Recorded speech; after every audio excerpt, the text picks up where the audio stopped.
श्रीगुरुभ्यो नमः। ॐ घं गणपतये नमः।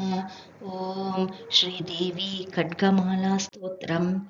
ॐ प्रार्थना ह्रीङ्कारसनगरी भूतानलशिखां सौः क्लीं कलां बिभ्रतीं सौवर्णाम्बरधारिणीं वरसुधां दात्रौ त्रिनेत्रोज्ज्वलां वन्दे पुस्तकपाशमङ्कुशधरां सग्रूभाषितां मज्ज्वलां त्वां गौरीं त्रिपुरां परात्परकलां श्रीचक्रसञ्चारिणीम्। ॐ अस्य श्रीशुद्धशक्तिमालमहामन्त्रस्य उपसेन्दिद्रायधीष्ठायै वरुणादित्य ऋषिः देवी गायत्री छन्दः स्वात्मिकककारभट्टारकपीठस्थितकामेश्वराङ्कनिलया महाकामेश्वरी श्रीललिता पराभट्टारिका देवता ऐं बीजं क्लीं शक्तिः सौः कीलकं मम खड्गसिद्ध्यर्थे सर्वाभीष्टसिद्ध्यर्थे जपे विनियोगः मूलमन्त्रेण षडङ्गकरङ्गन्यासं कुर्यात्। ध्यानं तादृष्टखड्गमाप्नोति येन हस्तस्थितेन वै अष्टादशमहाद्वीपसाम्राज्यो भक्ता भविष्यति। आर्ताकार्ताभ्यां त्रिनेत्रा मरुनीमवसनां रत्नताटङ्करम्यां हस्ताम्बोजैः सपाशाङ्कुशमदनधनुः सायकैर्वीरस्फुरन्तीम् आपीनोत्ताङ्गवक्षोरुह कलुषलुटतारहारोज्ज्वलाङ्गीं ध्यायेदम्बोरुहस्तां मरुनीमवसनामीश्वरी मीश्वराणां नमित्यादि पञ्चपूजां कुर्यात् यथाशक्तिः मूलमन्त्रं जपेत्। ॐ ऐं ह्रीं श्रीं ऐं क्लीं सौः। ॐ नमः त्रिपुरसुन्दरी हृदयदेवी शिरोदेवी शिखादेवी कवचदेवी नेत्रदेवी अस्त्रदेवी कामेश्वरी भगमालिनी नित्यक्लिन्ने बेरुण्डे वह्निवासिनी महावज्रेश्वरी शिवदूती त्वरिते कुलसुन्दरी नित्ये नीलपताके विजये सर्वमङ्गले ज्वालामालिनी विचित्रे श्रीविद्ये।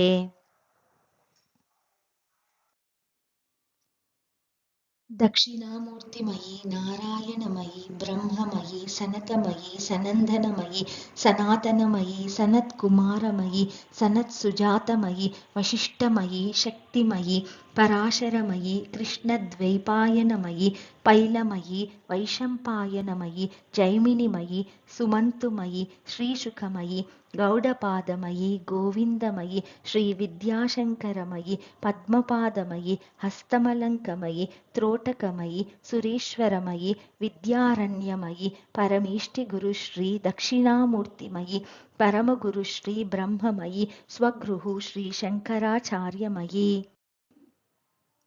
त्रैलोक्यमोहनचक्रस्वामिनि प्रकटयोगिनी अनिमासिद्धि लघिमासिद्धि महिमासिद्धि ईशित्वसिद्धि वशिष्ठसिद्धि प्राक्रामसिद्धि मुक्तिसिद्धि इच्छासिद्धि प्राप्तिसिद्धि सर्वकामसिद्धि ब्राह्मी महेश्वरी कौमारी वैष्णवी वाराही माहेन्द्री चामुण्डी महालक्ष्मी सर्वसंक्षोभिनि सर्वविद्राविनि सर्वाकर्षिणि सर्ववशङ्करि सर्वोन्मादिनि सर्वमहाङ्कुचे सर्वकेचरे सर्वबीजे सर्वयोने सर्वत्रिखण्डे त्रिपुरे सर्वाशा परिपूरिकचक्रस्वामिनि गुप्तयोगिनि कामाकर्षिणि बुद्ध्याकर्षिणि अहङ्कारकर्षिणि शब्दाकर्षिणि स्पर्शाकर्षिणि रूपाकर्षिणि रसाकर्षिणि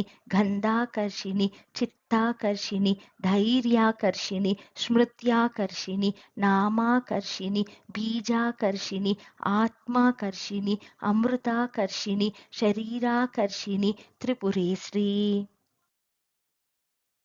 सर्वसंक्षोभणचक्रस्वामिनि गुप्ततरयोगिनी अनङ्गकुसुमे अनङ्गमेखले अनङ्गमदने अनङ्गमदनातुरे अनङ्गरेखे अनङ्गवेगिनि अनङ्गाङ्कुशे अनङ्गमालिनि त्रिपुरसुन्दरी सर्वसौभाग्यदायकचक्रस्वामिनि सम्प्रदाययोगिनि सर्वसंक्षोभिनि सर्वविद्राविनि सर्वाकर्षिणि सर्व आह्लादिनि सर्वसम्मोहिनि सर्वस्तम्भिनि सर्वजृम्भिनि सर्ववशङ्करि सर्वरञ्जनि सर्वोन्मादिनि सर्वार्थसाधिनि सर्वसम्पत्तिपूरिणि सर्वमन्त्रमयि सर्वद्वन्द्वशयङ्करि त्रिपुरवासिनी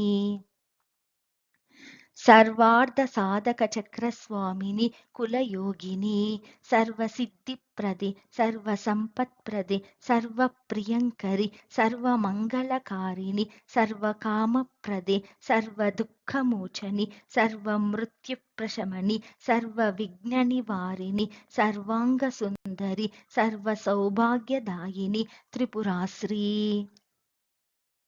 सर्वरक्षाकरचक्रस्वामिनि निगर्भयोगिनि सर्वज्ञे सर्वशक्ते सर्वैश्वर्यप्रदायिनि सर्वज्ञानमयि सर्वव्याधिविनाशिनि सर्वधारस्वरूपिणि सर्वपापहरे सर्वानन्दमयि सर्वरक्षास्वरूपिणि सर्व ईप्सितार्थप्रदे त्रिपुरमालिनी सर्वरोगहरचक्रस्वामिनि रहस्ययोगिनि वशिनि कामेश्वरि मोदिनि विमले अरुणे जयिनि सर्वेश्वरि कौलिनि त्रिपुरासिद्धे सर्वसिद्धिप्रदचक्रस्वामिनि अतिरहस्ययोगिनि भानिनि चापिनि पाशिनि अंकुशनि महाकामेश्वरि महावज्रेश्वरि महाभगमालिनि त्रिपुराम्बिके सर्वानन्दचक्रस्वामिनि परापररहस्ययोगिनि महामहाकामेश्वरि महाश्रीचक्रनगरसाम्राज्ञि महाराजराजेश्वरि प्रतापभारति परब्रह्मस्वरूपिणि नमस्ते नमस्ते नमस्ते नमः। सौः क्लीं ऐं श्रीं ह्रीं ऐं